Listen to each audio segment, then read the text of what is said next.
Quand j'ai commencé, je ne le faisais pas dans notre quartier. Parce que j'avais peur qu'en le faisant dans le quartier, les gens disent «Cette femme que nous connaissons, dont le mari a l'air nanti, est donc une mototaxi?» Pour ne pas être trop indiscret, quel âge avez-vous? Aujourd'hui, j'ai 29 ans. Waouh! Et tu es déjà passé par toutes ces situations.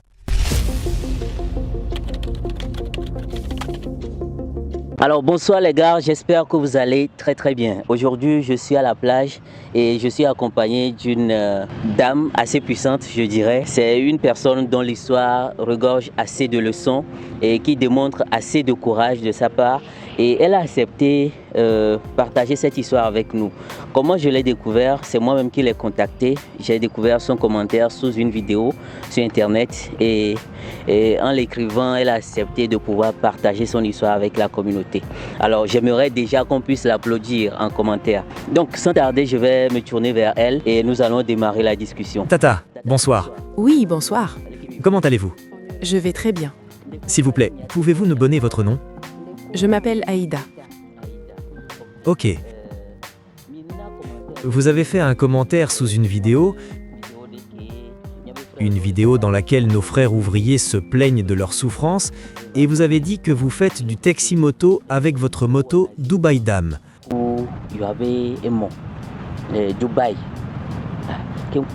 Quand j'ai vu le commentaire, j'ai été un peu surpris, et je me suis demandé de quelle dame s'agit-il, puisque j'ai vu votre nom. Donc je suis entré en contact avec vous, et c'est ce qui nous a amenés ici. Mais avant d'arriver à la fin de votre histoire, j'aimerais qu'on remonte un peu en arrière pour que vous nous racontiez votre parcours. De quelle famille venez-vous? Comment était votre famille? Comment vous êtes-vous débrouillé pour en arriver là aujourd'hui, en tant que jeune? Chers amis, lorsqu'il s'agit d'investir pour garantir son avenir, l'un des meilleurs investissements qu'il soit, c'est de devenir propriétaire terrien.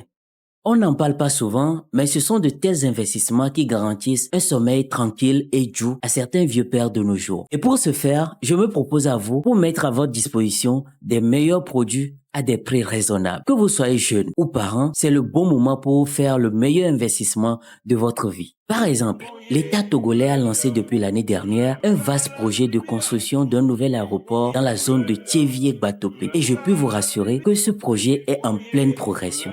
Et donc, vous pouvez réaliser avec moi qu'une telle zone sera très prisée très bientôt par des investisseurs. Et si vous profitiez pour acquérir votre espace à coût réduit dès maintenant, un titre foncier à côté et vous n'avez qu'à vous frotter les mains le temps d'attendre le bon moment pour du vrai business. Eric Leco Studio, en collaboration avec un cabinet de topographie et d'architecture assez fiable, met à votre disposition des parcelles accessibles à toutes les bourses. Que vous soyez au pays ou dans la diaspora, c'est le bon moment pour passer à l'action. Dans la description de cette vidéo ou en commentaire est disponible un lien qui vous conduit directement sur ma chaîne WhatsApp. Je vous prie de vous abonner puisque c'est là où je vais publier directement les offres à ma disposition. Faites-le pour vous et pour votre progéniture.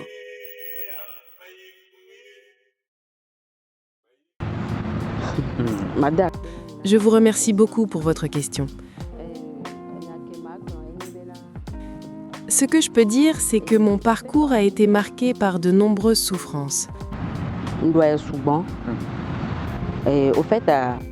En fait, mon père était polygame et avait 2 femmes. Ma mère a eu 3 enfants, 2 garçons et moi, la seule fille. Ma belle-mère, elle, a eu 5 garçons. Mais moi, je suis l'aînée de mon père. À cette époque, mon père n'avait pas beaucoup de moyens. Il nous a quand même soutenus jusqu'à ce que j'obtienne mon bac, mais il m'a dit qu'il n'avait pas les moyens pour que je puisse continuer à l'université. Je lui ai dit qu'il n'y avait pas de problème et que je m'occuperais moi-même de mes études. Il m'a demandé quel travail je comptais faire pour financer mes études. Il m'a aussi demandé où je voulais aller. Et j'ai répondu que je voulais étudier à l'ESA. Je suis donc allée chercher un travail dans la sécurité.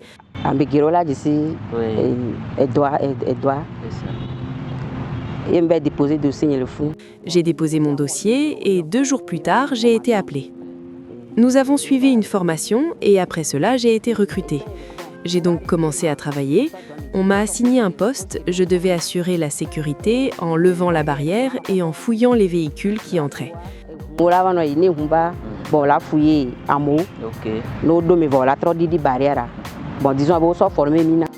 C'était une formation de 6 mois.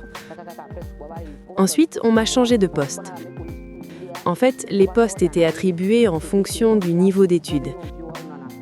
La plupart des femmes restaient dans les bureaux et notaient les entrées et sorties des employés. À cette époque, on nous payait 60 000 francs CFA par mois et j'avais fait une inscription pour les cours du soir à l'université. Donc, je travaillais dans la sécurité de 6h à 18h, puis j'allais en cours de 18h à 23h. 23h. Ok. Et netto le school mais mba na cours du soir. Voilà, OK, fondateur la chanson. Ce qui était bien dans cette école, c'est que les frais de scolarité étaient payables par tranche chaque mois. On pouvait même payer après les études. Pour faire et motivé et bonne inscription. Donc à chaque mois nous. Donc chaque mois, quand je recevais mon salaire, je payais les frais de scolarité de 35 000 francs CFA et je me débrouillais avec le reste. C'est ainsi que je me suis débrouillée jusqu'à ma 3e année et que j'ai obtenu ma licence. Troisième année, licence. Ok.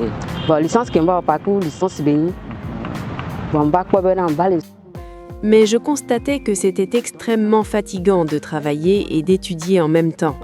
Je me suis donc dit d'arrêter mes études et de me concentrer sur mon travail afin de réunir un peu d'argent pour investir dans une activité. D'accord, pour mieux comprendre, quelle filière avez-vous choisi lors de votre formation universitaire? J'ai choisi la filière de communication des entreprises. D'accord, et vous avez suivi cette formation mais vous n'avez pas obtenu votre diplôme. Non, je n'ai pas obtenu ma licence car les frais étaient trop élevés pour moi. Finalement, vous avez choisi de travailler dans la sécurité et de mettre vos études en pause. Comment les choses se sont-elles déroulées après cela? Et suite à en sécurité. En travaillant dans la sécurité, Et au Binadon. mon salaire a progressivement augmenté de manière significative. C'est grâce à ce travail que j'ai rencontré un homme qui voulait m'épouser. Je me suis dit, à quoi bon souffrir encore plus longtemps? Il vaut mieux me marier pour alléger mes souffrances. J'ai donc décidé de me marier en pensant que ma situation allait s'améliorer. Ben sur les radio caromé. Mais olado, ajaobe olado kubelanya. Et mbedo sont le diamant. Bac pas bien. Une fois mariée, mon mari ne voulait pas que je travaille. Et Ok.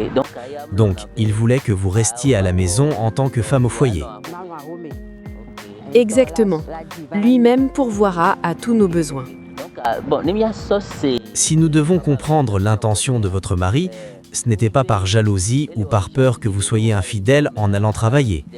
Il voulait simplement que tu restes à la maison et qu'il prenne soin de toi. Ou bien comment les choses se sont-elles passées? En réalité, il y avait un peu de jalousie. Lorsque nous nous sommes mariés, je n'avais pas immédiatement arrêté de travailler et il me reprochait cela constamment. Par exemple, il se plaignait que je ne rentrais pas rapidement du travail et cela finissait toujours en dispute. J'ai donc fini par rester à la maison. Malgré cela, tu as quand même accepté de rester dans le couple? Bien sûr, on couple mais kaka. Ok. D'accord. Vivi, on va nous arromer. Maintenant que tu es à la maison, qu'est-ce qui t'a finalement poussé à faire le métier de mototaxi? Bon, on va tous mener bena. lorsque je me suis mariée, l'idée que je me faisais du mariage était différente. Je restais à la maison. Certes, mon mari me donnait de l'argent, mais jusqu'à quel point pouvait-il subvenir à tous mes besoins? Je suis l'aîné de ma famille. J'ai des petits frères et des parents à aider. Combien pouvait-il me donner pour que je puisse aussi soutenir ma famille en cas de besoin? Oh, moulou. Et je l'ai. Un jour, j'ai beaucoup réfléchi et je me suis dit que, puisque j'avais une moto Dubaï, je pouvais commencer à travailler dans la rue. C'est ainsi que j'ai débuté dans le taxi moto. Pour ne pas être trop indiscret, quel âge avez-vous aujourd'hui? J'ai actuellement 29 ans. Waouh, et tu as déjà traversé toutes ces épreuves. J'ai même omis certaines parties de mon histoire. Il y a trop de choses à dire. J'ai énormément souffert. Et on continue de souffrir. Wow. Notre sœur qui nous raconte son histoire nous apprend qu'elle a 29 ans. Franchement, personnellement, je n'y aurais pas cru. Mais bon, ce sont les parcours de la vie. Quand tu as commencé ce parcours dans le taxi-moto, comment cela s'est-il déroulé?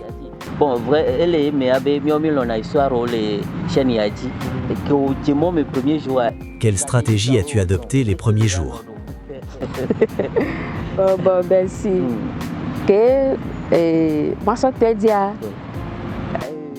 Au début, je trompais mon entourage en m'habillant correctement, comme si je partais travailler dans un emploi respectable.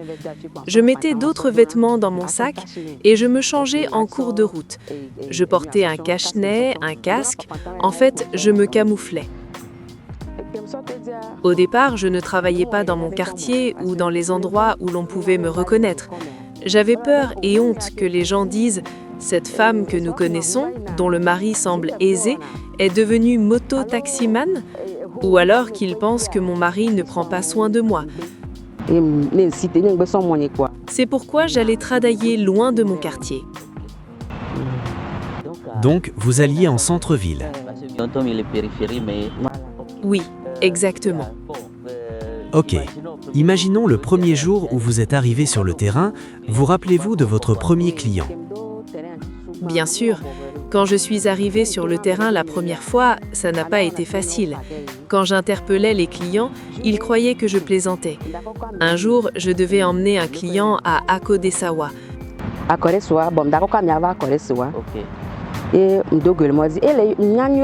Je savais qu'il cherchait une moto-taxi, donc je l'ai interpellé, mais il m'a dit qu'il ne voulait pas en prendre.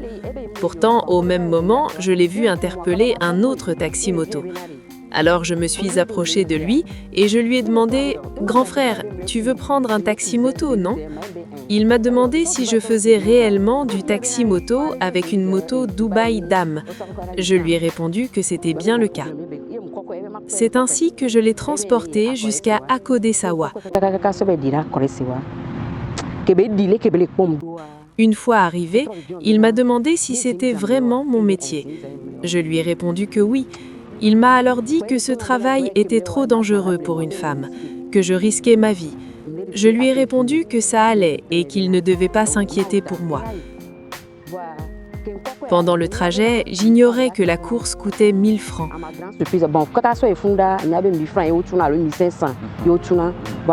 À ma grande surprise, il a sorti un billet de 5000 francs. Je lui ai dit que je n'avais pas de monnaie. Il m'a alors dit de garder la somme. Je l'ai remercié. Il m'a ensuite conseillé d'être prudente et m'a dit que ce travail n'était pas fait pour une femme. Je l'ai remercié. Ça fait combien d'années que tu fais ce métier? J'ai commencé en 2021, mais au début, aucun de mes proches ne savait ce que je faisais. Ah bon? Même mon mari n'était pas au courant, car il partait tôt le matin et rentrait tard le soir. Je ne lui en ai jamais parlé, car j'avais peur de ses reproches. Bien sûr, les potes disent, bon,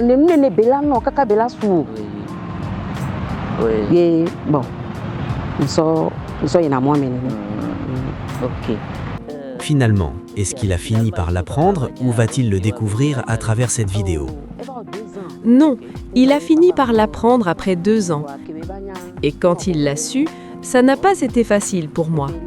Il m'a demandé comment, en tant que femme, je pouvais prendre ma moto et faire du taxi-moto et ce qui se passerait s'il m'arrivait quelque chose. Je lui ai expliqué que c'était grâce à ce travail que j'avais pu réaliser certaines choses importantes. Si je lui demandais de l'argent à chaque fois que j'avais un besoin, pourrait-il toujours me satisfaire? Il a fini par comprendre. Il ne fait plus d'histoire.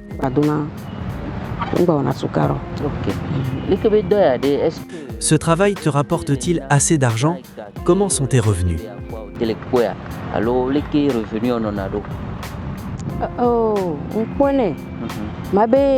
Je gagne suffisamment.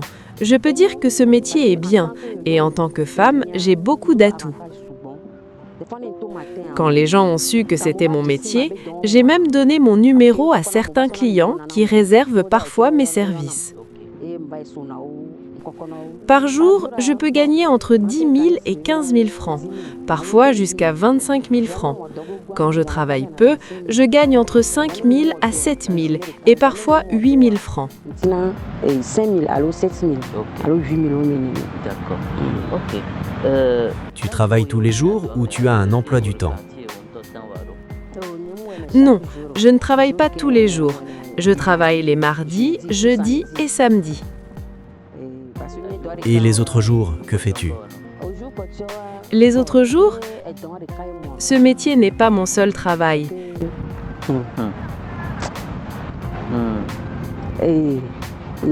Les autres jours, je fais du ménage, la lessive chez des particuliers. Wow.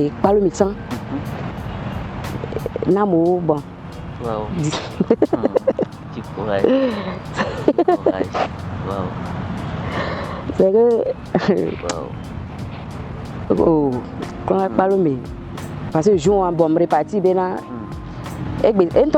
Même aujourd'hui, quand tu m'as appelé, j'étais en train de faire la lessive dans une maison. Je devais finir à 10 heures, mais c'est à cause de ton appel. Wow.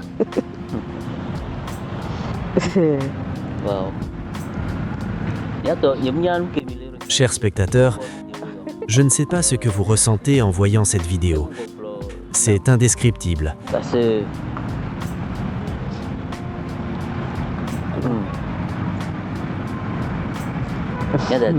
Grande sœur, beaucoup de courage. J'admire beaucoup ta force et ta sérénité. On va continuer l'histoire.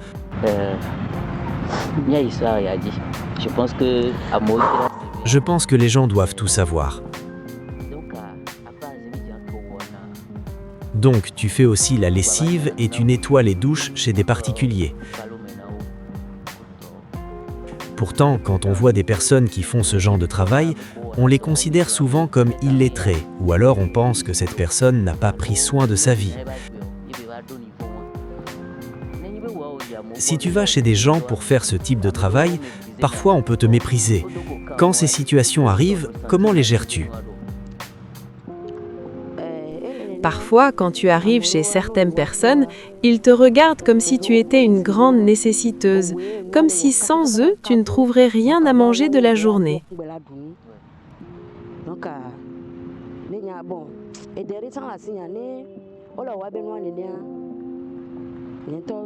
Depuis toute petite, je me dis que j'ai un cœur de fer. Alors quand ce genre de situation arrive, je m'en fiche. Mon seul problème, c'est que je fonds très vite en larmes. Certaines personnes, quand tu leur fais la lessive, ont tendance à te dicter ce que tu dois faire, alors que ce n'est pas comme si je ne savais pas ce que je faisais.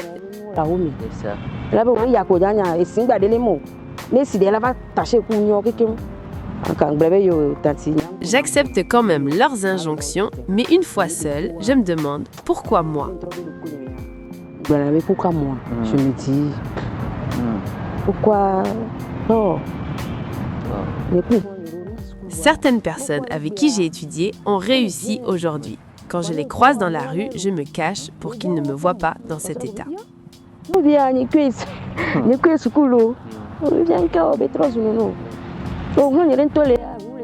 J'ai même une amie de la même promotion que moi. Aujourd'hui, elle travaille, gagne bien sa vie et passe tout le temps en voiture.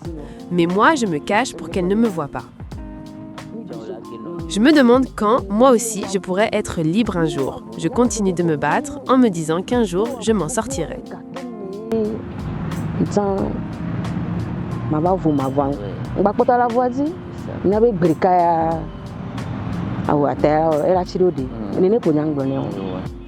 Ok, vous m'avez dit que vous avez un mari. Je crois que vous avez aussi un enfant.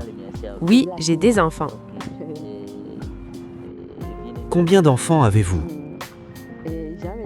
J'en ai 3, 2 garçons et une fille. Ils vont à l'école? Oui, ils fréquentent.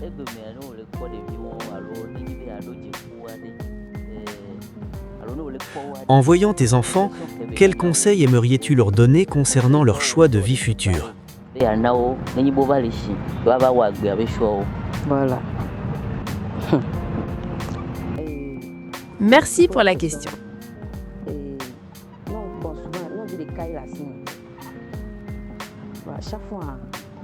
Je leur dis toujours que nous autres avons mal commencé notre parcours. C'est que il faut c'est bazar. Il faut c'est bazar. Ils ont la chance que je sois leur mère, car tout ce que j'ai vécu, je le leur raconte.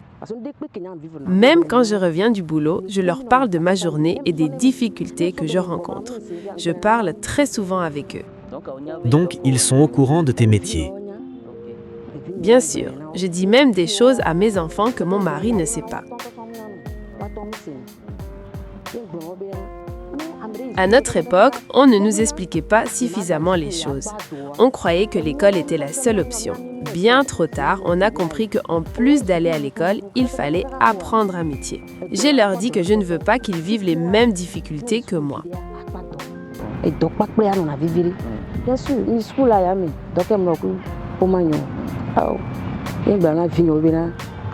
On est au ma. Et anglais non, gars, c'est que non. Anglais, on chie en anglais non. Ok, chers spectateurs, voici l'histoire de notre grande sœur. Franchement, la partie de l'histoire qui m'a le plus choqué, c'est son âge. Pour cela, je la respecte énormément. D'autres sœurs dans cette situation auraient fait d'autres choix. Certes, on ne va pas les juger, mais pour ce qu'a fait notre sœur ici, je la respecte énormément.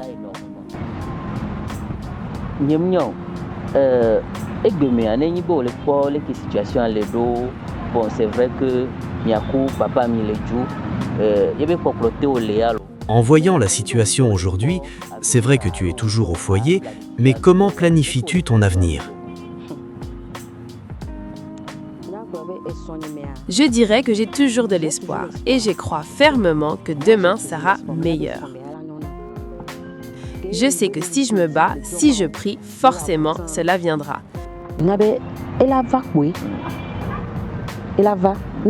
S'il existe un Dieu quelque part et qu'il voit notre souffrance, forcément, un jour ou l'autre, il va me bénir. Si aujourd'hui tu avais beaucoup de moyens et que tu pouvais réaliser tout ce que tu souhaites, quelles seraient les choses les plus nécessaires que tu ferais immédiatement?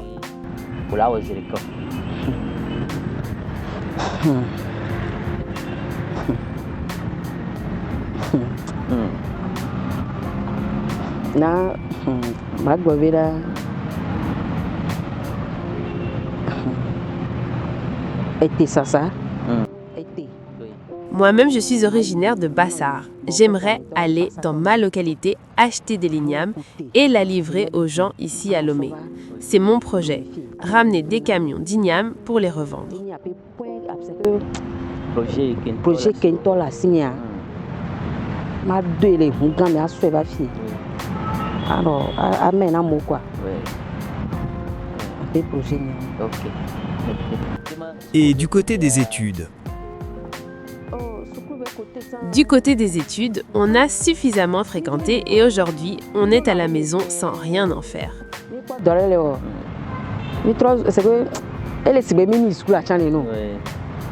Mais si je trouve une opportunité en rapport avec les études, je la saisirai. En vrai, je ne dirais pas que j'ai la licence puisque je n'ai pas fait de soutenance, donc je dirais que je n'ai que le baccalauréat actuellement.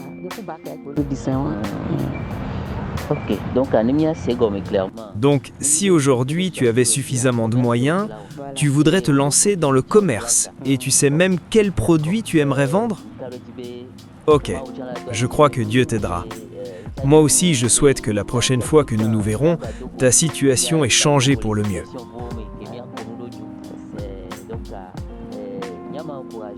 Tout d'abord, j'aimerais t'encourager. C'est vrai que tu as une force mentale qui te permet de rester debout, mais j'aimerais t'encourager davantage et te dire que rien n'est perdu. Rien n'est encore perdu.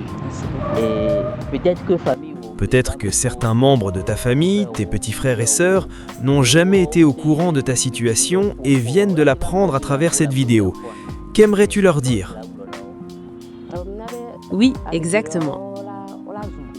Je sais que la plupart d'entre eux me jugeront en se demandant pourquoi je raconte tout cela sur les réseaux sociaux. Mais en partageant mon vécu, cela me soulage et ça me fait plaisir. À mes petits frères, j'aimerais leur dire que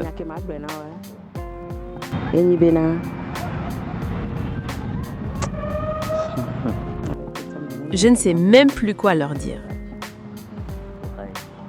Courage, courage, courage. bon, miato. Ok, chers spectateurs. Nous avons l'air d'être increvables, mais à certains moments, nous finissons par chavirer. Et c'est désolant d'avoir de l'espoir, d'être soutenu du mieux possible par ses parents, de choisir les meilleures formations juste pour avoir une bonne situation de vie, et de finir par se rendre compte que l'on faisait fausse route, qu'il n'y a pas d'espoir au bout du tunnel, devoir tout recommencer à zéro, ce sont des choses qui font très mal. Soit à honte la trottonomie de zéro. C'est vrai que il est vrai que notre sœur n'est pas la seule dans cette situation. Et dans les commentaires, certains pourraient nous dire que pour eux, c'est encore pire. Mais c'est elle qui a eu le courage de partager son histoire avec nous, et nous devons la respecter pour cela. Je suis sûr que beaucoup de nos sœurs ne feraient pas ce choix, celui de prendre une moto Dubaï Dam en étant une femme.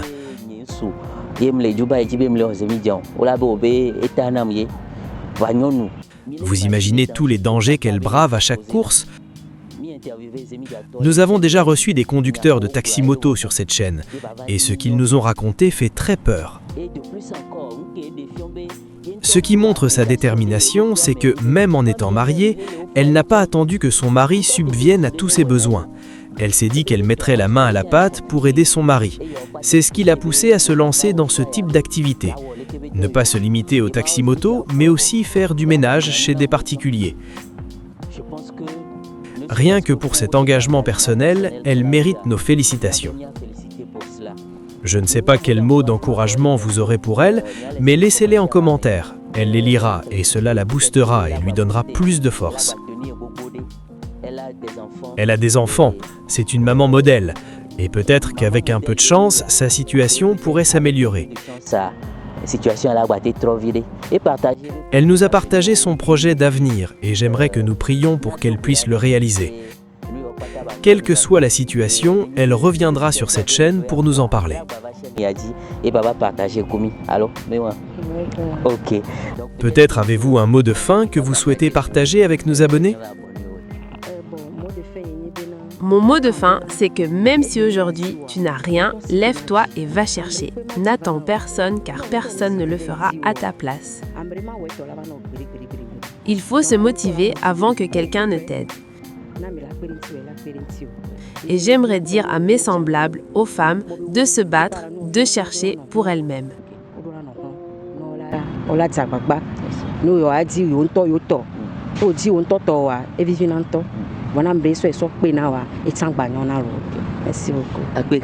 Merci beaucoup.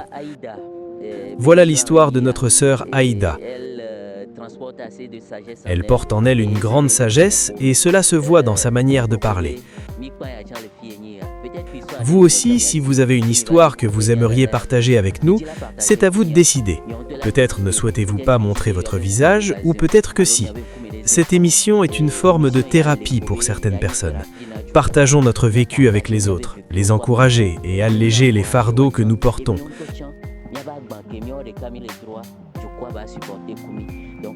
N'hésitez pas à nous contacter, nos numéros sont sur nos pages. Merci beaucoup, à bientôt.